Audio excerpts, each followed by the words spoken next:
Hello everyone, Darren here, and on today's episode we're going to look at how to play the Tier 10 Italian medium tank, the Progetto 65.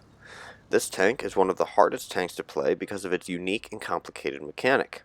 Therefore, it is strongly recommended that this tank should be avoided as a new or inexperienced player. So let's get started. Now looking at the armor of the Progetto 65, you can tell here that it is pretty weak with 150 millimeters at its strongest on the front of the turret. Other than that, this tank is pretty weak, much like the Leopard 1, and will not bounce any direct hits to the armor. The extremely angled front, sides, and rear of the tank do allow for miracle bounces, but in short, do not expect to bounce anything. Speed is your armor.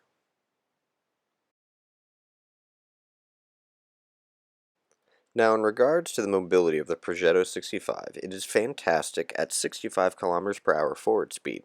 You will have no problems getting to where you need to go, and with an amazing 23 kilometers per hour reverse speed, you definitely will have no problems getting out of trouble if you make a mistake.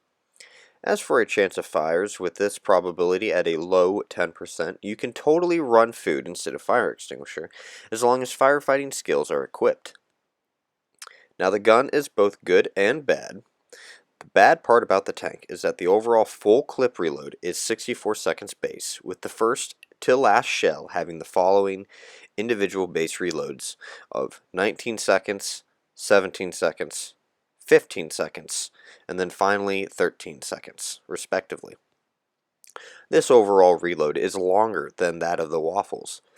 As for the good parts of the gun, the accuracy is .33 base, and with both a 2.1 second aim time coupled with 9 degrees of gun depression, you will have absolutely no problem fighting ridge lines and hills. Now, how do you set up the Progetto 65? Well, in terms of consumables, I run 44 APCR, 16 heat, and 0 HE with how long the full reload time is, and the fact that this tank must be treated kind of like an autoloader in terms of reloading. I do not run the risk of using HE. I also run a repair kit, a first aid kit, and a fire extinguisher, even with the incredibly low fire chance because of my luck with artillery. But if your crew has firefighting skills, you can very much forgo using the fire extinguisher and replace it with food if you want.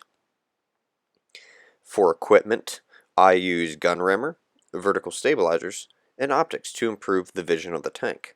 Of course, if your goal is to lower the gun's reload times, you can swap optics for vents if you wish to do so. Now, how do you play the Progetto 65? Well, I have come to the conclusion that playing the Progetto 65 is very tricky. Essentially, you want to treat the tank like a mix between an autoloader and a single-shot tank. I find myself shooting a tank once or twice before retreating to cover to reload the 2 shells. When an opportunity arises that I am safely able to clip out a tank, or at least deal a full clip worth of damage, I will fire all 4 shells. Of course, this comes at the cost of an incredibly long reload time. Now, because of the gun's accuracy and lack of armor, this tank is best suited to being a second-line support tank, as well as a rear guard/cleanup tank.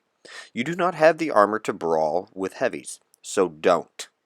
Overall, though, it's up to you to decide when you should fire and how many rounds you should fire, as it varies to every tanker's situation. That concludes the overview of the Progetto 65. Now let's look at some gameplay. Alright, so here we are on the map Arctic region, the summer variant. It's standard battle, and you can see that I've spawned in the southern side of the map. Now, I'm going to go to my preferred location on this map when spawning from the southern side, and that is the nice little trench area here at E4. It's a very good spotting location to get opening spots on the enemy team, crossing into the open to try and get to the ridge there on the B4A5 area. It's a very good location. Good place to get some spot assists, get some opening damage shots, whole plethora of nice things. So, kind of racing against this bat chat, the Action X, I accidentally get clipped by the Action X. I thought I was clear, apparently I wasn't. But you can see here, I've already spotted 3 tanks on my way there, and there's just only going to be more of them to get spotted by me to come. So, I put a shot into the IS-7 on his lower plate, didn't work out. I got spot assist in return, I'd see a bat chat, put 1 round in, and I backed down because I felt that I was out in the open too long, and that's normally how much time I have to be able to put some shots in. I only really ever have time to put 1 to 2 shots in, and then I back down into cover to reload. You can see here that I'm waiting for my entire clipazine, or whatever you want to call it. It's basically a clip. I'm waiting for it to get full reload, so that way I have a full 4 shells just in case something happens. See the 46 Patton there. Kind of thought he was going to stay out there. Apparently not. He was just going to sit back. There's the E5 there. I try to take a shot. Does not work. I spot another tank. The Waffle takes my priority right there, but he's hiding. I cannot get a shot in. But as you can see, I am just raking in some nice spot assists here. Already 6 spot assists with 1865 damage. Get a nice good shot there into the IS-7. And now it's just kind of me just sitting here waiting to try and get some good spot assist in. I don't do a whole lot of damage myself this game, but this tank is very capable of doing a good amount of damage. It just comes down to the situation, and that varies per game, per person, every time. Every situation is different. Now, I try and put a shot into the 46 Patton there. Does not work. I believe it either bounced or missed entirely.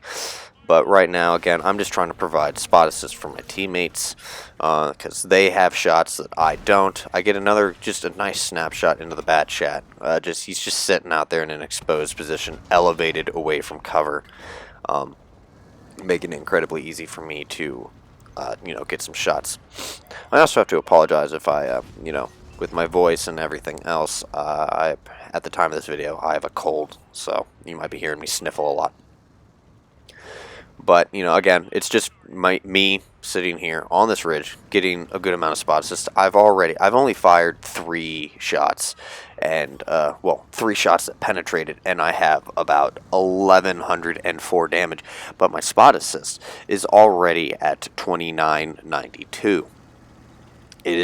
Again, this position is very strong if you have the support to back you up.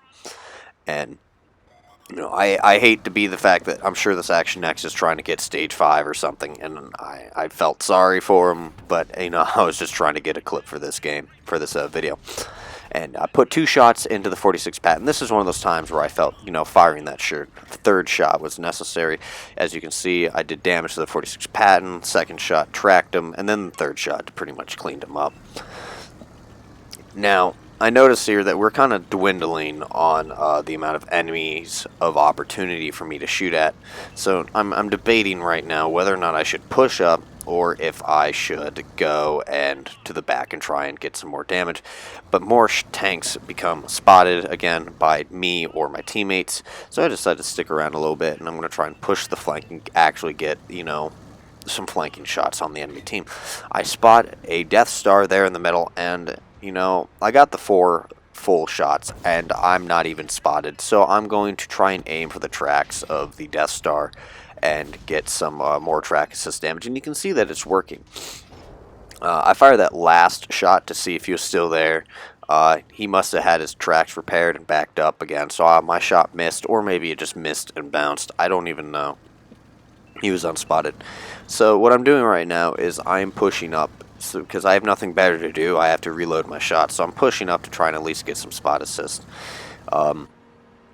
Spoiler alert, I do not survive this game. But again, it does showcase that the gun here is pretty good, capable of doing a good amount of damage. And there is the Death Star here. I try and track him, get some more track assists there. Fantastic, fantastic. He repairs his track. I track him again. And, I die, but I'm still getting spot and track assist at the same time. Fantastic. And you can see here that I've done a very, very good game of over 7,500 damage. Just remember that no situation is ever the same, and you're not going to be able to get a full amount of consistency out of the gun.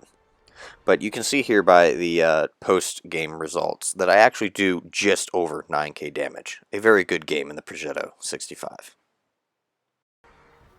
And that concludes today's video on how to play the Progetto 65. I'd like to thank you all for watching. If you enjoyed this video, hit that thumbs up. And if you want to see more videos like this one, don't forget to subscribe. But until next time, this has been Darren of WotC Academy.